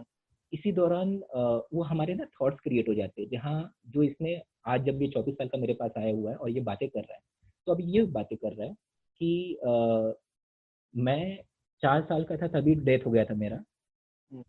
शिव ने अपना एक अंश निकाल के मुझ में डाला है जिसकी वजह से मैं जिंदा हूँ। ओके। और ये अंश धीरे धीरे मुझे ही खा रहा है। तो मुझे अपने घर से निकल के जरूरत है हिमालय या फिर मुझे ऐसे कहीं जाने की जहाँ कोई मुझे हील कर सके। तो उसका कोर बिलीफ ये था कि मुझे कोई बाबा, कोई अच्छा हीलर हील कर पाएगा। एंड अगर आप गूगल सर्च करो, अगर आप रोड पे घूमो, डॉक्टर असलम, डॉक्टर ये बहुत सारे लोग पढ़े ऐसे बाबा जो ये कहते हैं कि हम आपको इससे बचा लेंगे, ये ठीक कर लेंगे, रूहानी ये वो सब। तो मतलब ये बाबा और ये डिसऑर्डर दोनों इररिस्पेक्टिव ऑफ रिलीजन है, हमारे हिंदू, मुस्लिम, क्रिश्चियन सब जगह मिल रहे बराबर, सब जगह पे है, या सब जगह पर है ये। तो ये बच्चे की जर्नी जब उसकी माँ वापस आई 19 के बाद ये शुरू हुई है कि हर साल घर छोड़ के निकलता है सिर्फ ऐसे लोग की खोज में जो इसको ठीक कर सके, बिकॉज इसका जो डिल्यूजन है वो इतना स्ट्रांग है, उस दौरान उसका जो हेलुसिनेशन डेवलप हुआ कि उसको शिव जी आ रहे, दिख रहे हैं, शिव जी उसको बोल रहे तू ठीक नहीं होगा, मैं तुझे लेके जाऊंगा, ऑल दिस थिंग। तो 19 साल से लेके 24 साल, 5 साल तक ये बंदा ये सब झेल रहा है। कई बार उसकी मतलब घर वाले मेडिकेशन शुरू करते थे, बट अगेन ये होता है कि देवाशीष और अनुज का साथ में चलना जरूरी होता है हमेशा। यानी मेडिसिन और साइकोथेरेपी जो होती है, इनका साथ में चलना बहुत ज्यादा जरूरी है। बहुत जरूरी है। 5 साल तक वो सिर्फ मेडिसिन पे चलता था। इसका मतलब क्या है, उसको ये समझाया गया कि तू बीमार है, दवाई खा, ठीक हो जाएगा, ठीक है। ओके। तो अब उसके लेवल पे ये बात नहीं है, उसके लेवल पे शिव की बात है। उसे ये समझ में आ रहा है कि दवाई से कुछ होने वाला है नहीं, शिव भगवान मुझे परेशान कर रहे हैं, वही मुझे लेके जाएंगे। अब this is where the psychotherapist और good psychiatrist had to spend some time with him to explain him कि ये क्या हो रहा है आपके साथ, ये डेल्यूजन है, ये सही तो रियलाइज होना जरूरी है उसे। वो हम लोग में उसे इनसाइड बिल्डिंग कहा जाता है कि आपको इनसाइड होना जरूरी होता है कि आपके साथ क्या हो रहा है। एंड बिलीव मी, अगर किसी भी क्लाइंट के साथ अगर आपने अच्छा सा इनसाइड बिल्ड कर दिया ना, this is what I believe, every client is self healer, वो खुद को ठीक कर सकते हैं, बस वो अच्छा इनसाइड जाना जरूरी है उन्हें। लेकिन यार इनसाइड डालते हुए अगर उसे ऐसा कुछ रियलाइज होने लगे कि और लाइक ये जो भी है वो सच नहीं है, तो हिल नहीं जाएगा पर्सन अंदर से। तो इनसाइड बिल्ड एक थेरेपी होती है कि इनसाइड बिल्डिंग के दौरान, जो मैं हमेशा कहता हूँ कि इनसाइड बिल्डिंग एक फार्मिंग की तरह है, एक पेड़ उगाने की तरह है। आप बीज डाल दीजिए और उगने का वेट कीजिए, ठीक है। नया पेड़ लाके वहाँ एस्टेब्लिश मत कीजिए। जिसका वो बगीचा है, जिसका वो जगह है ना, वो डर जाएगा कि नया पेड़ कहाँ से आया। जब वो धीरे धीरे उसे बढ़ता हुआ दिखेगा ना, पेशेंस जरूरी है। पेशेंस दोनों की, क्लाइंट की और हमारी भी, दोनों की जरूरी है। कि क्लाइंट हमेशा मतलब आपको लगे कि मैंने आज इसको ठीक कर दिया, अब इसके बाद जब वो आएगा तो 10% और काम करेंगे, मिनी टाइम फॉल बैक हो जाता है। आपने जहाँ चीजें शुरू की थी वापस वहां से शुरू करना, वापस वहीं से शुरू करना पड़ेगा। वहां पे आपको पेशेंस रखना होता है, because for some reason they are client. तो वो पेशेंस जितना आप रखते हैं एज ए थेरेपिस्ट, उतना आपका क्लाइंट ठीक होता जाता है। और as I always quote my Palan sir ने बहुत ही अच्छी तरह से मेरी क्लास लेते हुए उन्होंने ये कहा था कि there was a point where I used to feel कि मैं ही भगवान हूँ, मैं लोगों को ठीक कर रहा हूँ। When I was into psychology for 2-3 साल में वो फीलिंग आ जाती है कि मैं सबको ठीक कर रहा हूँ। तो पलान सर ने हमारे सर हैं वो, देवाशीष भी उनकी स्टूडेंट है। तो उन्होंने बहुत ही सटल वे में मुझमें वो नार्सिसिज्म देखते हुए कहा था कि अनुज जब तू ठीक करता है वो ठीक हो जाते हैं। मैंने हाँ सर, मतलब मैं तो हूँ ही हीलर। तो उन्होंने कहा कि जब वो नहीं ठीक होते, जब वो 2 महीने बाद वापस बिगड़ जाते, जब वो 2 महीने बाद वापस बीमार पड़ जाते, तो कैसा फील होता है? ऐसा बहुत बुरा लगता है कि बहुत मेहनत किया था इनके ऊपर और चीजें नहीं चली और ऐसा ऐसा हो गया। तो उन्होंने कहीं पे मुझे ये समझाया कि अनुज, पेशेंट ठीक होगा या नहीं होगा ये तेरे हाथ में नहीं है। करेक्ट। हाथ में है अपना बेस्ट देना, अपनी थेरेपी अच्छे से अप्लाई करना, जो थ्योरी तूने पढ़ी है उसे ठीक से अप्लाई करना। जो क्लाइंट अच्छे से अप्लाई करेगा, जो तेरे साथ ओपन रहेगा, वो जल्दी ठीक होगा। जो नहीं अप्लाई करेगा वो नहीं ठीक होगा। इसमें तू कुछ नहीं कर सकता। सेम लाइक डॉक्टर, बुखार होता है, आप जाते हैं, वो अपनी ही दवाई देता है। दवाई लोगे या नहीं लोगे या इंटायरली अप टू आप नहीं ठीक होंगे तो उसके लिए वो डॉक्टर रिस्पॉन्सिबल नहीं होता। सो वो एक जब फीलिंग आई तो मुझे रियलाइज हुआ कि मैं कुछ नहीं कर रहा हूँ, every client getting better is उसका लुकआउट, वो खुद से कर रहा है। वो मतलब कई बार इवन आई थिंक देवाशीष भी इस पर अप्रूव करेंगे कि क्लाइंट आते ही पूछते सर कब तक ठीक होगा। इनिशियली जब मैं एडिक्शन वार्ड में काम करता था, ड्रग एडिक्शन या फिर ये सब में, आंसर्स नहीं होते थे कि एडिक्शन का क्या आंसर दूं। पर धीरे धीरे रियलाइज हुआ आई हैड वन आंसर, कि जितना टाइम खराब होने में लगा था सही है नहीं ठीक होने में लगेगा। सही बात है। ठीक है, बिकॉज आपको पेशेंस रखना है। जो चीजें खराब होने में, जो बिल्डिंग गिरने में टाइम लगा है ना, उसको बनने में भी टाइम लगेगा।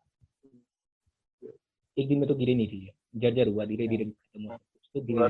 और आई थिंक मेंटल इलनेस के केस में ये और भी ज्यादा सिग्निफिकेंट हो जाता है, बिकॉज लोगों का एक्सपीरियंस कैसा रहता है कि कोई भी फिजिकल एलिमेंट हो, फॉर एग्जांपल तुम्हें टाइफाइड हो गया या मलेरिया हो गया, तो उसका 5 दिन का कोर्स होता है, तो वो कोर्स कर लिया तो खत्म हो गया। बट हमें ये समझना जरूरी है कि मेंटल इलनेस होती है वो क्रोनिक इलनेसेस होती है। तो उनको समझाने के लिए हमेशा हम डायबिटीज, हाइपरटेंशन, ऐसी चीजों का एग्जांपल्स देते हैं। फॉर एग्जाम्पल डायबिटीज में अगर हम पैथोलॉजी समझे तो क्या होता है कि बॉडी में जो इंसुलिन बनना चाहिए वो बराबर से बन नहीं रहा, इसीलिए शुगर्स बढ़ते जा रहे हैं। तो अब ऐसा तो कोई आंसर है नहीं हमारे पास कि डायबिटीज मेरा कब मिट जाएगा, उसे हम कंट्रोल कर सकते हैं डेफिनेटली। उसी तरह से साइकियाट्रिक इलनेसेस में मेजॉरिटी ऑफ द टाइम्स ऐसा ही होता है कि ये क्रोनिक कंडीशंस होती है, तो उसे हमको स्टेबलाइज करने के लिए पेशेंट का कंप्लायंस उतना ही जरूरी है। अगर डायबिटीज वाला पेशेंट खुद से दवाई नहीं लेगा, रेगुलर ब्लड ग्लूकोज मॉनिटरिंग नहीं करेगा, मेडिसिन नहीं लेगा, तो ही वोंट इम्प्रूव। तो इसी तरह से जैसे अनुज ने बताया वैसा कि कंप्लायंस होना पेशेंट का बहुत जरूरी है उसमें, और वो भी हम काम कर सकते हैं आगे। एंड वन मोर थिंग, मतलब ये देवाशीष और ये हमारे मतलब साइकेट्री और साइकोलॉजी को थोड़ा सा मिलाते हुए कि we both go hand in hand, कोई अकेले नहीं जाता। मतलब in case if you come across any psychologist who says कि मेडिसिन लेना जरूरी नहीं है, पहले उसको चेंज करो। ओके, ठीक है, या रिमेंबर दिस। हमारा psychiatrist who says only take medications, उसको चेंज करो, कोई चेंज करो। बिकॉज अगर आपको जैसे देवाशीष ने डायबिटीज का एग्जांपल दिया, डायबिटीज के मेडिसिन के साथ साथ आपको लाइफस्टाइल चेंज भी करना होगा। Exactly true. लाइफस्टाइल चेंज करने से डायबिटीज कम नहीं होगा, सिर्फ मेडिसिन लेने से डायबिटीज कम नहीं होगा। दोनों हैंड इन हैंड जाना जरूरी है। दोनों हैंड इन हैंड जाएंगे तो पेशेंट अच्छी लाइफ जिएगा। Okay, I think so. Ashish, next anything?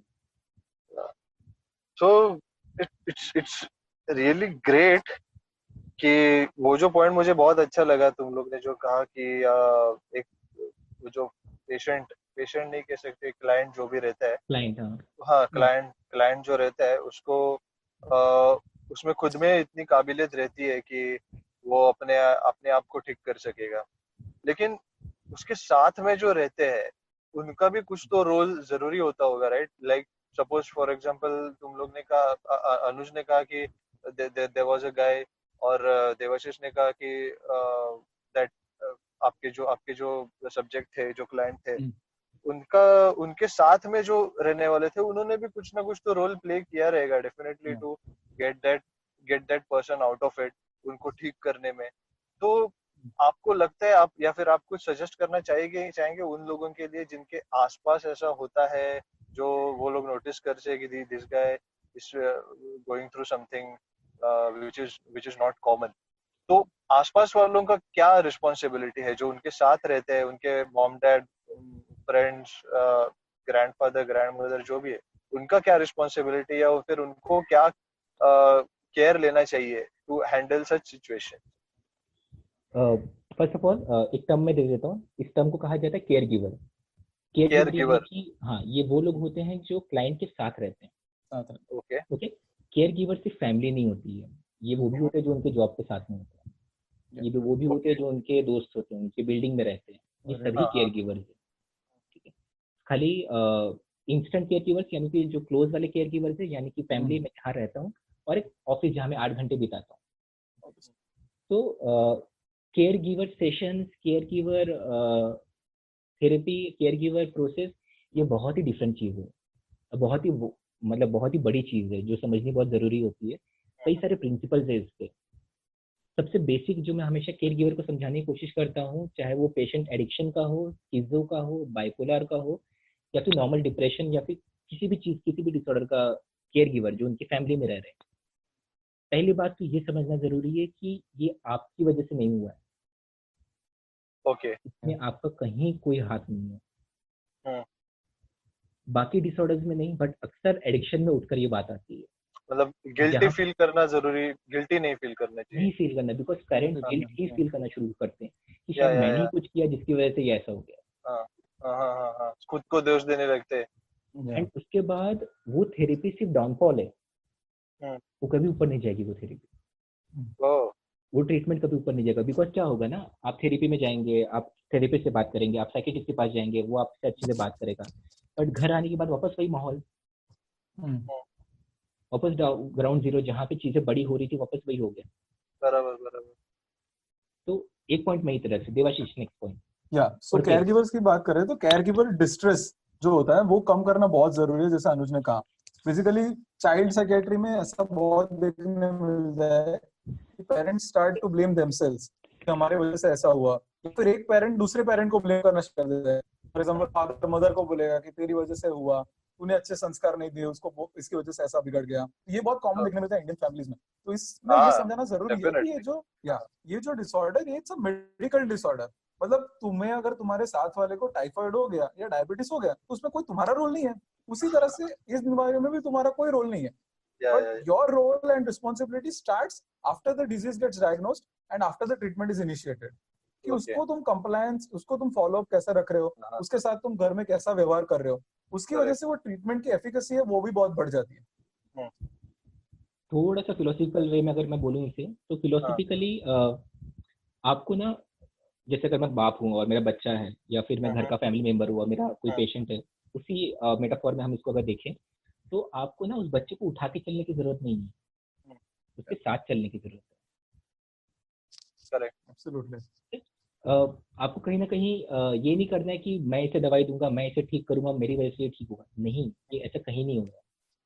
जो पलान सर ने मुझे कहा था वही मैं आपको कहना चाहता हूँ कि कहीं ना कहीं ये आपके एफर्ट से ठीक नहीं होगा, आप उसके साथ रहेंगे ना तो ठीक होगा। करेक्ट। वो उसको कभी, जैसे हम सुसाइड में अक्सर, यार सुसाइड में तो बहुत होता है ये, मतलब लोग पता नहीं कहाँ कहाँ तक बातें पहुंचा देते हैं जो सुसाइड कमिट करने वाला होता है या फिर जिसने ट्राई किया होता है, कि तूने कभी अपनी फैमिली के बारे में नहीं सोचा क्या, तूने कभी अपने भाई के बारे में नहीं सोचा क्या। ये सेंटेंसेस बिल्कुल यूजलेस है उस समय। इन सेंटेंसेस का कोई मतलब नहीं है। But if you sit with them and talk to them, वो खुद बोलना शुरू करेंगे कि why they were committing suicide and why they had no option. Suicide is not that we think of, suicide is a result of being hopeless. जब बड़े problem का कोई सॉल्यूशन नहीं होता ना, तब आप सुसाइड करते हैं। ओके, और उस प्रॉब्लम में रह के बाकी लोगों को सॉल्यूशन दिखाई देते हैं, शायद इसे नहीं दिखाई दे रहा बिकॉज इसका वो पर्सपेक्टिव नहीं है, इसकी गलती नहीं है। उस मोमेंट में उसका पर्सपेक्टिव वो नहीं था, इसलिए उसने डिसीजन लिया। ओके, सो केयर गिवर्स में मेन चीज वही होती है, केयर गिवर्स सारी रिस्पॉन्सिबिलिटीज अपने सर पे ले लेते हैं। अगर हम किड्स की बात करें तो इससे हेलुसिनेशंस ना हो या मेरी रिस्पॉन्सिबिलिटी कैसे यार, ये उसकी भी नहीं है। Correct, exactly. ये उसके भी हाथ में नहीं है, आप कैसे अपने हाथ में ले सकते हो। ये समझना बहुत जरूरी है कि ये किसी के कंट्रोल में नहीं है कि मेरे को हेलुसिनेशन होगा या मुझे हेलुसिनेशन नहीं होना चाहिए, इसकी वजह से हो रहा है, उसकी वजह से हो रहा है। This is all, this doesn't make any sense guys. And बहुत बड़ा पार्ट मैं ये बोलूंगा कि जब फर्स्ट टाइम मैंने एक पेशेंट को, मेरे क्लाइंट के पेरेंट ने ये कहा था कि सर वो, मैं आज भी उसके साथ खाना खाने बैठता हूँ या फिर मैं उसके साथ बात करता हूँ, ये करता हूँ, फिर भी बोलता है कि उसको वो शिव जी दिखाई दे रहे हैं। मैंने बोला आपके बात करने से शिव जी नहीं चले जाएंगे, कौन बोले? शिव जी 4 साल थे उनके साथ। Okay, so keep calm, keep cool. क्योंकि क्या होता है ना, इनके साथ क्या होता है, ये बहुत ज़्यादा प्रेशर लेते हैं खुद के ऊपर, ये केयर गिवर्स, और ये बहुत सारी चीजें ठीक करने, मतलब ये एवेंजर्स का हीरो बनने की कोशिश कर रहे होते हैं, ठीक है। और उस दौरान ये होता है, हाँ सब कुछ, मतलब मैं ही सब कुछ ठीक करूंगा, मैं हीरो हूँ। और उस दौरान जब ये पेशेंट, इसके बेचारे खुद की स्ट्रगल, ये पेशेंट बेचारे खुद स्ट्रगल कर रहा है, ये पेशेंट जब थोड़ा सा भी अपना कोई सिम्टम दिखाता है ना, ये पूरा लूज आउट कर जाता है। ओके, ये पूरा हो जाता है कि कुछ फायदा ही नहीं इस पे काम करके, ये ठीक ही नहीं होगा, ये ऐसे ही रहेगा, ये पूरा उस लेवल पे चले जाते हैं। एंड पेशेंट आपको देखता है ये करते हुए, आपने जो होपलेसनेस दिखाई है अभी, उसकी वजह से अब उसको ट्रीटमेंट लेने का मन नहीं। वो बोलेगा मैं ठीक होने वाला ही नहीं हूँ, तो ट्रीटमेंट लेके क्या फायदा, may be. Because right, because वो भी रोज जो दवाई खा रहा है ना, वो भी एक स्ट्रगल है उसका, रोज 1% एफर्ट ले रहा है वो। आपने उसका एफर्ट 0 कर दिया, सब चीजें उस पर डाल दी, तू कभी ठीक नहीं होगा, तेरे से कुछ नहीं होने वाला, बिकॉज आपने इतना सारा प्रेशर खुद कर लिया। स्पेशल होस्टाइल इमोशंस होते हैं, ऐसे बोलते हैं हम। या एग्जैक्टली, मतलब जैसे अनुज ने बोला, ये होस्टाइल इमोशंस नहीं होने चाहिए घर में। और दूसरा क्या देखने मिल सकता है कभी कभी केसेस में, कि अगर prominent member of the family अगर अफेक्ट हुआ हो कोई साइकियाट्रिक इलनेस से और उससे डिल्यूजन्स हेलुसिनेशंस हो रहे हो, तो कभी कभी कोई रिलेटिव्स उसका पार्ट बनने की कोशिश कर देते हैं, कॉन्शियसली या अनकॉन्शियसली, जिसे हम शेयर्ड साइकोसिस बोलते हैं।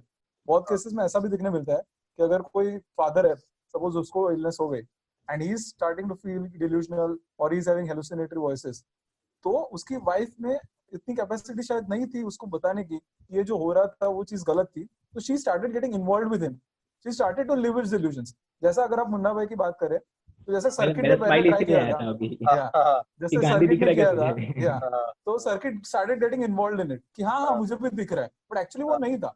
तो अगर मुन्ना भाई को पहले रियलाइज करवाया जाता तो he would have gone to a psychiatrist और साइकोलॉजिस्ट अर्लियर, या फिर वो मूवी कंप्लीट नहीं होती थी।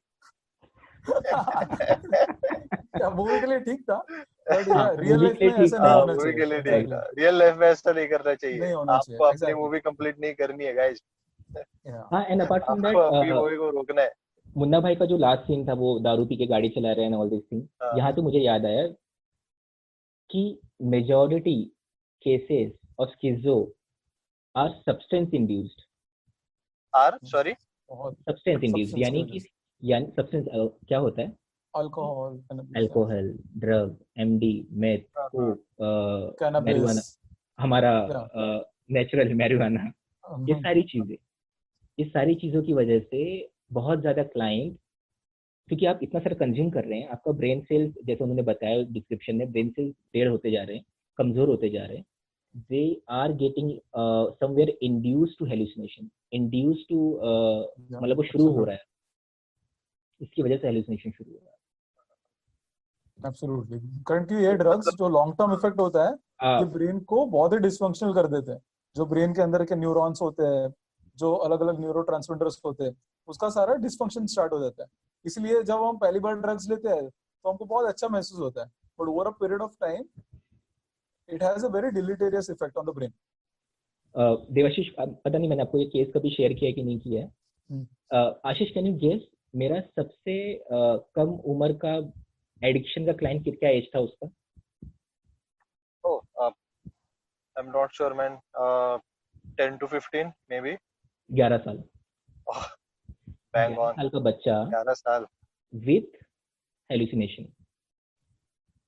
11 साल का बच्चा, उसको हेलुसिनेशन स्टार्ट हो गए थे, मतलब इतना उसने एडिक्शन कंज्यूम कर लिया था, इतना ज्यादा उसने एडिक्शन किया था, सब्सटेंस कंज्यूम किया था, जो कि 9 साल में उसने शुरू किया था। 2 साल के कंजम्पशन के बाद उसको हेलुसिनेशन शुरू हो गए। तो इज इट नेसेसरी कि ड्रग्स कंजम्पशन, मतलब नशीली चीजों का सेवन करना एंड ऑल, ये हेलुसिनेशन स्टार्ट करती है या ये हेलुसिनेशन ट्रिगर करती है? How is it? Research goes always backward. इसका रिलेशन वैसा ही है, smoking causes lung cancer. Right, backward वाला। हर एक स्मोकर को लंग कैंसर होने वाला नहीं है, और हर एक लंग कैंसर वाले के हिस्ट्री में स्मोकिंग मिलने वाला नहीं है, बट इनका जो कॉजेशन है वो मिला गया है। जैसा अनुज ने कहा, बैकवर्ड अगर हम रिसर्च ट्रेस करें तो there is a significant association कि जो सब्सटेंस यूज कर रहे हैं उनमें हेलुसिनेशंस, डिल्यूजन्स और अदर साइकियाट्रिक इलनेस होने के चांसेस बहुत ज्यादा बढ़ जाते हैं। तो ये मुर्गी पहले है या अंडा पहले है, उसका खेल नहीं खेलना है, पर हमको ये समझना है कि उन दोनों का एसोसिएशन साथ में नहीं होना चाहिए। Point is better to be safe than sorry. Yeah exactly. अब एडिक्शन वाले पे हम लोग कभी और बात करेंगे, because I have lot of stories of addiction, बहुत देखा था मैंने, एंड उसके हेलुसिनेशंस वो किस तरह से अफेक्ट करता है, किस तरह से वो धीरे धीरे स्किज़ो में कन्वर्ट हुआ और सब चीजें कन्वर्ट हुई। But this is my for our viewers कि प्लीज अगर if you are using it, please avoid it, because cool चाहे जितना लगे, somewhere it will make you cool.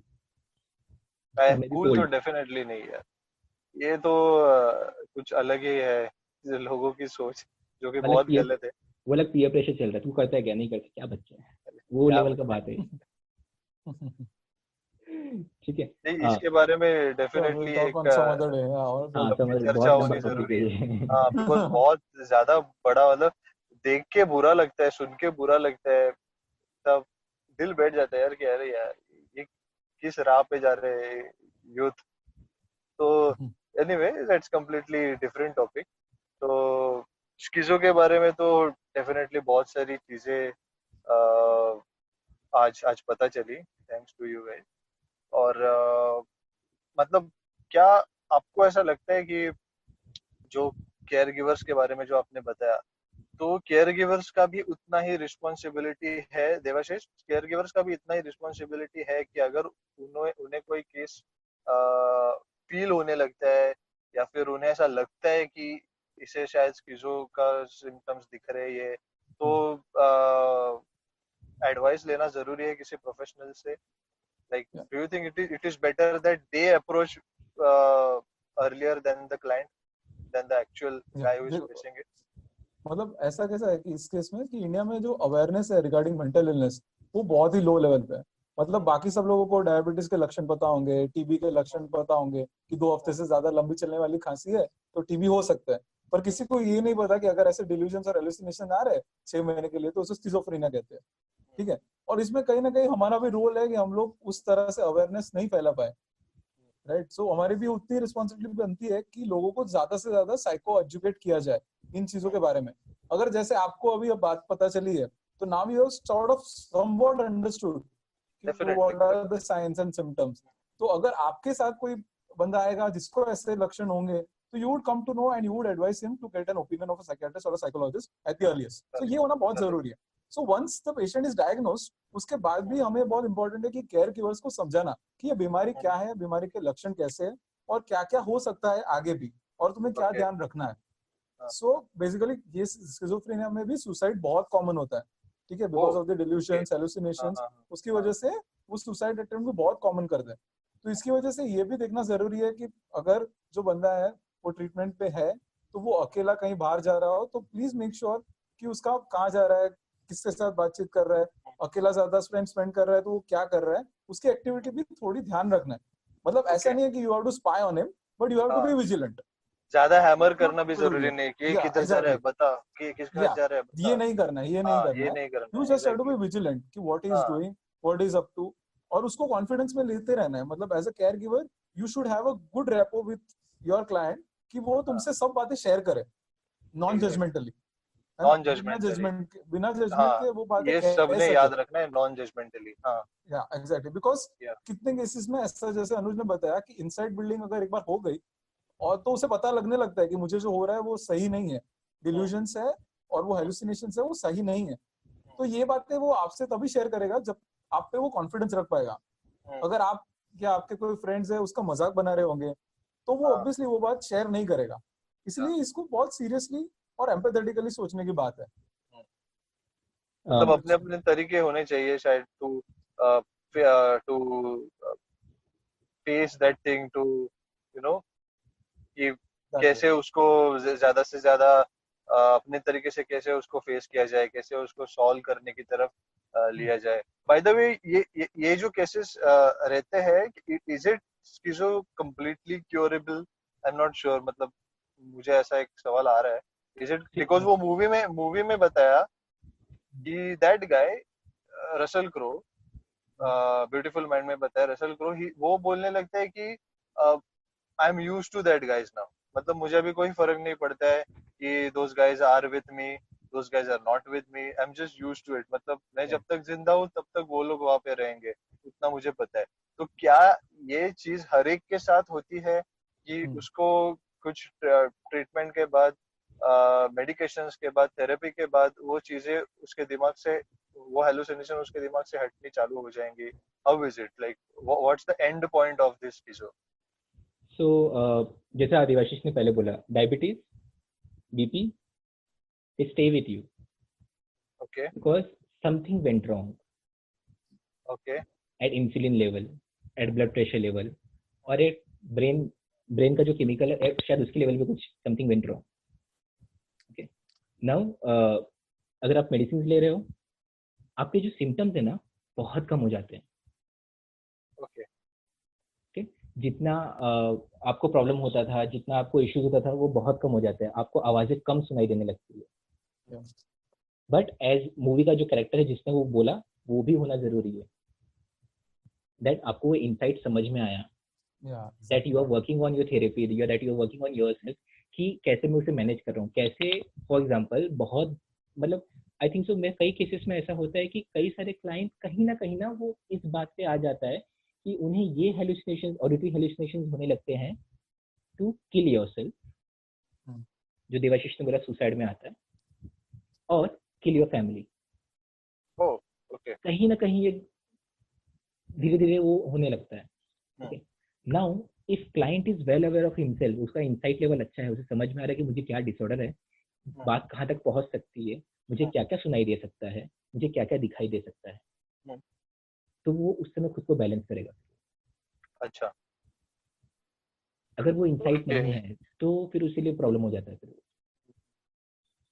And जो देवाशीष ने पहले वाले पॉइंट में कहा था कि हमारे फिजिकल हेल्थ का एक इंडिकेशन होता है कि ये हुआ तो मेरा तबीयत खराब है, बुखार आया तो टेम्परेचर आया तो बुखार आया ना, all this. Again Devashish from पलांसर, sleep is a indicator of your mental health. Very true. Very true. आपका जितना नींद है वो डिफाइन करता है कि आपका मेंटल हेल्थ कैसा है। अच्छा, साउंड स्लीप, अगर आप बच्चे ऐसा सो पा रहे हो कि आप रात को 10 बजे सोए या 12 बजे सोए, सुबह 8 बजे उठ गए या 6 बजे उठ गए टाइम टेबल पर, बिना बीच में परेशान हुए, कोई कैटालिप्सी नहीं, कुछ नहीं हुआ आपके साथ, तो कहीं ना कहीं आप एक साउंड मेंटल हेल्थ के साथ चल रहे हो। Okay, point to remember. मतलब सिंस मैं हिप्नोथेरेपी पलांसर के बाद I am using it a lot, hypnotherapy WhatsApp client के साथ करता हूं, I have this question, make sure I ask this question to everyone कि हाउ इज योर स्लीप। हां, yes, that is one of the first symptoms. Sleep disturbance is one of the first symptoms in all illnesses. In all illnesses, मतलब वो visible होगा ही होगा। Depression हो, स्किज़ो हो, कुछ भी हो। एग्जैक्टली। मतलब आप डिप्रेशन में चल रहे हैं या आप मेनिया में चल रहे हैं, दोनों जगह स्लीप का इशू आएगा। स्लीप इशू है। अगर आप नॉर्मल हैं तो स्लीप आपकी नॉर्मल रहेगी। Okay, so if this can be reach out to many people कि अपने स्लीप पे ध्यान दीजिए।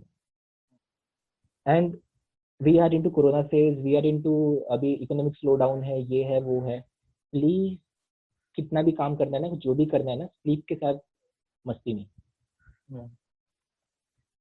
आज आप 1 घंटा स्लीप जो कम करोगे ना, वो शायद आपका 1 साल का डिप्रेशन बढ़ा रहा है। ओह, प्रोलॉन्ग इफेक्ट है। सो भाई चीजें ऐसे चेंज नहीं होती, सब कंपाउंड इंटरेस्ट है, रोज 1% ऐड होता है।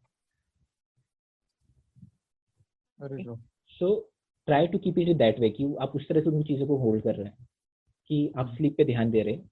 जो मैं केयर गिवर में भी कहना चाहता था, यहाँ भी ऐड करना चाहूंगा for normal people who are not into, जिन्हें कुछ नहीं हुआ है और वो हेल्दी रहना चाहते हैं, अपने स्लीप पे ध्यान दीजिए और अपने सेल्फ केयर पे ध्यान दीजिए। सेल्फ केयर यानी कि वो चीजें कीजिए जो आपको पसंद है। ओके, डोंट किसी प्रेशर में मत आइए, कुछ काम मत कीजिए, because I have seen, this is my theory on something we might, थोड़ा हम लोग टाइम लेंगे, but this is my theory on death.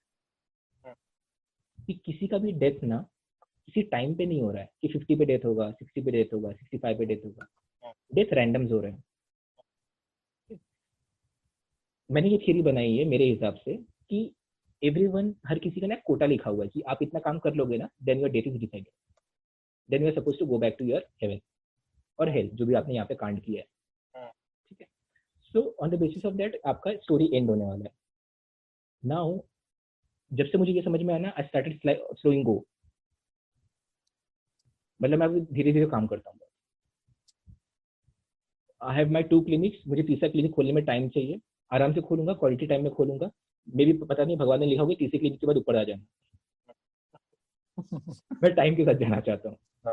तो बीट आपका EMI है, आपके वर्क प्रेशर है, आपका फैमिली इश्यूज है, प्लीज गो स्लो, आराम से क्वालिटी के साथ काम कीजिए, टाइम लीजिए, कोई जल्दी नहीं है किसी को। मेंटल हेल्थ पे बिल्कुल भी सौदा मत कीजिए, because mental and physical health ये जितना लंबा रहेगा उतना जल्दी, उतना ज्यादा आप फंक्शनल रहेंगे लंबे टाइम तक। करेक्ट। क्वालिटी ऑफ लाइफ में हम इसे डिफाइन करते हैं कि फिजिकल हेल्थ, अगर आपकी बॉडी अच्छी है, अगर आप सब मतलब आप अगर 60 पे भी मिठाई खा सकते हो ना, ये अचीवमेंट है। बिना कोई झंझट, बिना कोई झंझट के, मतलब बिना किसी से गाली सुने, मतलब ये नहीं कि घर वाले गाली दे रहे हो मिठाई खा रहे हो। ये तो बस इतना सा खाने का, बस 10 जन बोलेंगे। देखे मैंने भी ऐसे केसेस। तो I think so with schizo and everything, I think ये बहुत ज्यादा जरूरी है कि आप अपने हेल्थ केयर पे, अपने सेल्फ केयर पे बहुत ध्यान दें। हमसे ये गलती होती है कि हम लोग बाकी लोगों का केयर करना शुरू कर देते हैं। नहीं, वो बाद में कर लेना, पहले अपना कर लेना, पहले खुद का कर लेना। अगर आप सलामत है तो ही आप बाकी लोगों का केयर, बाकी लोगों को सलामत रख सकते हैं आप। वो आई थिंक बहुत पुराना जोक था, आई थिंक ऐसा कि भगवान सबका भला करे, शुरू मुझसे करे। तो वो खुद के लिए, मैं सबका भला करूंगा बट पहले खुद से शुरू करूंगा, So this is what we have, and can we just focus on management part थोड़ा बहुत? Yeah, please. Yeah man, sure man. So see, जैसे हमने ऐसे diagnosis और उस सब के बारे में तो बात की, तो बेसिकली मैनेजमेंट एस्पेक्ट अगर बात करें तो जैसे अनुज ने बताया psychiatry and psychology should ideally go hand in hand, दोनों साथ में चलेगा तभी पेशेंट की क्वालिटी ऑफ लाइफ इंप्रूव होगी। तो बेसिकली फर्स्ट टाइम जब पेशेंट आता है तब उसे इतनी इंसाइट नहीं होती कि वो खुद से मेडिसिन ले पाए, तो उस केसेस में जरूरी होता है कभी कभी कि हम उसे इंडोर किए, मतलब दाखिल करना पड़ सकता है मेंटल हेल्थ फैसिलिटी में। और उसके बाद अगर पेशेंट एक्सेप्ट नहीं कर रहा है ओरल मेडिकेशंस तो उसके भी बहुत सारे ऑप्शंस अवेलेबल रहते हैं कि इंजेक्टेबल फॉर्म में अगर हम उसको दे सके मेडिकेशंस, ताकि उस लेवल तक पहुंचाना है कि वो खुद से अपने आप दवाई ले सके। और उसमें साइकोलॉजिस्ट का बहुत इंपॉर्टेंट रोल आता है कि वो इंसाइट बिल्डअप करवाए उसको कॉन्फिडेंस में ले, ताकि पेशेंट रेगुलर मेडिकेशंस ले। एक बार मेडिकेशंस में उसका स्टार्ट हो गया then we look for the effect, medication का इफेक्ट कैसा आ रहा है। अगर हमें पता चले कि पेशेंट की कंडीशन बहुत ज्यादा डिटीरियोरेट हो रही है या फिर मेडिकेशंस पे उसका कोई इम्पैक्ट नहीं आ रहा है, तो there is an option called electroconvulsive therapy, जिसे ईसीटी कहते हैं, जो लेमन टर्म्स में अगर बोले तो शॉक थेरेपी है, कि पेशेंट को शॉक दिया। ये बहुत सुनने में मिलता है और इसका बहुत ज्यादा मिसकंसेप्शन है because of Bollywood movies and everything. But basically अगर देखने जाए तो ईसीटी एक सबसे सेफ और सबसे इफेक्टिव तरीका है डिप्रेशन, सुसाइड और स्किज़ोफ्रेनिया के केसेस में, क्योंकि उससे डायरेक्ट केमिकल ब्रेन चेंजेस होते हैं और वो बहुत ही शॉर्ट इफेक्ट में हो जाते हैं। दवाइयां लेने के बावजूद भी इफेक्ट आने में उसका बहुत टाइम लगता है, मेडिकेशंस का भी। बट ईसीटी ऐसा है कि अगर कोई एक्टिवली सुसाइडल पेशेंट हो उसको भी दोगे तो उसके भी केमिकल इम्बैलेंसेस होंगे, वो वेरी ड्रास्टिकली इंप्रूव होंगे। और इसमें बहुत सेफ थेरेपी है क्योंकि पहले उसको एनेस्थीसिया भी दिया जाता है, जैसे कोई भी नॉर्मल माइनर प्रोसीजर हुआ हो, सपोज पैर में टाँके लेने हो आपको, तो पैर में टाँके लेने भी प्रोसीजर के बहुत तरीके होते हैं कि बिना एनेस्थीसिया के आपको टाँके ले लेंगे तो ऑब्वियसली बहुत पेन होगा। उसी तरह से ईसीटी देने के वक्त भी पहले पेशेंट को एनेस्थेटाइज किया जाता है, तो उसको जो इम्पैक्ट होता है वो थेरेपी का कुछ इम्पैक्ट नहीं आता। तो जब वो एनेस्थीसिया से बाहर आता है तो he is as normal as he was before. But ये बहुत सारे मिसकंसेप्शन होते थे क्योंकि पुराने टाइम में जब एनेस्थीसिया अवेलेबल नहीं होता था तब उनको ऐसा लगता था कि अच्छा इसको शॉक दे रहे हैं तो ये मर जाएगा, इसको कुछ हो जाएगा बिना एनेस्थीसिया के देंगे। तो उसमें बहुत सारी इंजरीज होती थी, बहुत सारे रिस्क फैक्टर्स थे। बट अब जो ईसीटी दिया जाता है वो एनेस्थीसिया के साथ दिया जाता है, so it's one of the safest therapies. मतलब हमारे प्रोफेसर जो है साइकियाट्री के, वो खुद ये बोलते हैं कि अगर मुझे कोई स्किज़ोफ्रेनिया हुआ ना किसी दिन तो मुझे पहले दवाई मत देना, मुझे पहले ईसीटी देना। That's how it is, yeah. Okay. नहीं, दिस इज सो ट्रू। मतलब पता नहीं वो ईसीटी के साथ हम लोगों ने क्यों ऐसा लव हेट रिलेशनशिप डेवलप किया, because we need it but we hate it, वो वाला हालत हो गया उसके साथ अभी। डेवलप किया है मतलब यार लोगों ने देखा ही कुछ ऐसा ही, हाथ पैर बांध के रखा है, कुछ लाइट बल्ब वाला वो बड़ा सा ये लगा कि शॉक देते, डर तो लगेगा यार, मुझे तो देख के डर लगता है। लेकिन मेंटल हेल्थ साइंस जो है ना वो बेसिकली बहुत न्यू है तो पहले की जो जमाने की चीजें थी अभी काफी डेवलपमेंट आ गया है। जैसे हम थेरेपीज की भी बात करें तो पहले जो फ्रॉइड थेरेपीज करता था वो बहुत अलग थी, अब की जो थेरेपीज है वो बहुत अलग है। पर लोग शायद इन चीजों को पता नहीं होता इसलिए वो अवेयरनेस नहीं आता उतना। करेक्ट। आई थिंक सो अवेयरनेस तो जैसे देवाशीष ने बहुत पहले बोला था अभी कि हमें अवेयरनेस की तरफ हम ठीक से हमने काम नहीं किया। You know Devashish, I think so मुझे ऐसा लगता है कि नाम नहीं डिस्क्लोज करने वाला जो पार्ट है ना, कहीं ना कहीं वो स्टिग्मेटाइज कर रहा है हमें। Yeah, that is true. This is very personal thought. ये मेरा बहुत ही पर्सनल थॉट है। True, very true. When someone has cancer ना, they can come out and talk about it. But when someone has mental मतलब मेरे कितने ही client है जो ठीक हुए हैं। आप मेरा गूगल पे सर्च करेंगे, उनके आई थिंक सो 130 कुछ रिव्यूज है हमारे, वो रिव्यूज आए हैं। But if I ask them to post a video और talk to their friend about the same thing, they won't do that, because वो माहौल इतना बना के रखा है। सो कहीं ना कहीं आई थिंक सो जैसे आपने कहा था कि हमें कहीं ना कहीं हमें वो चेंज करने की जरूरत है। Yeah, that is right. That is absolutely true.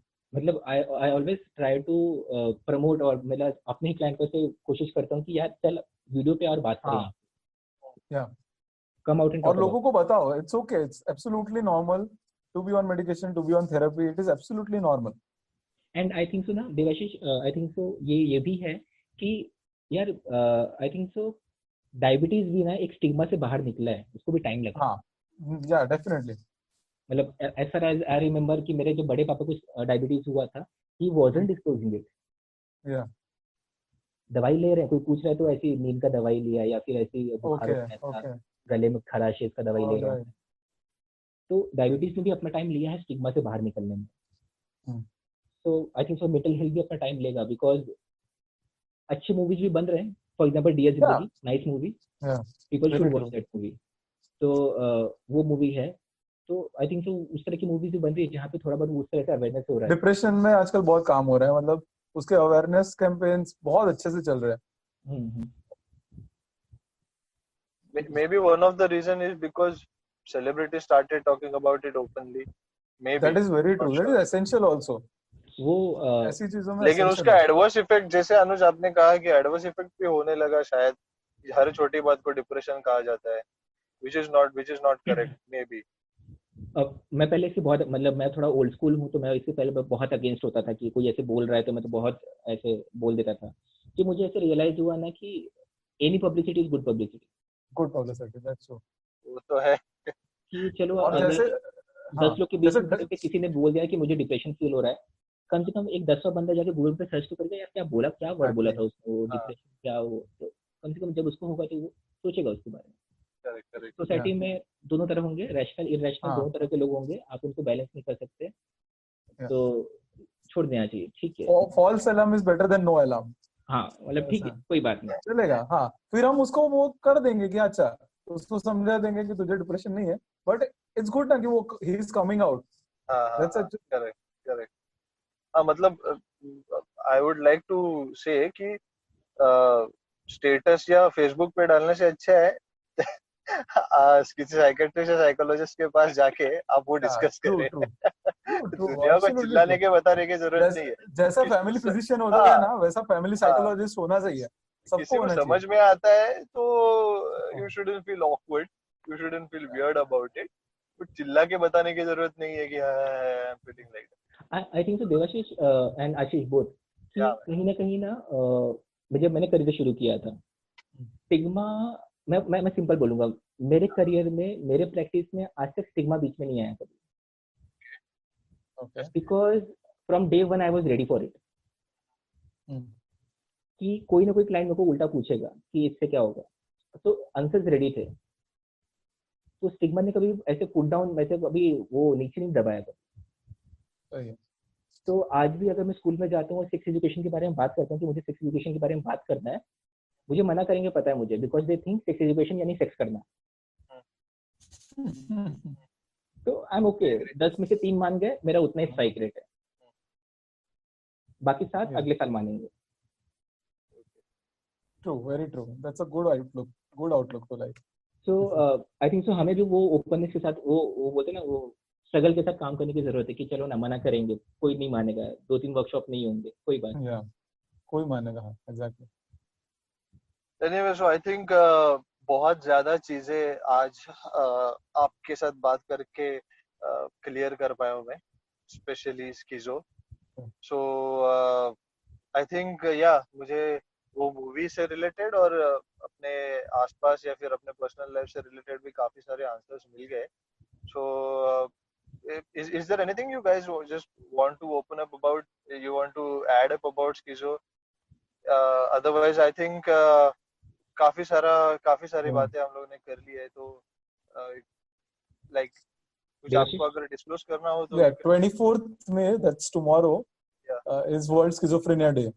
Oh, awesome. It's great we are talking about it today. That's true. So the more we talk about it, better it is. मुझे ये चाहिए कि the more we talk about it. World Schizo Day. So तो हम लोग awareness फैलाने का definitely try करेंगे. किसी को सपोर्ट करने की ट्राई करेंगे.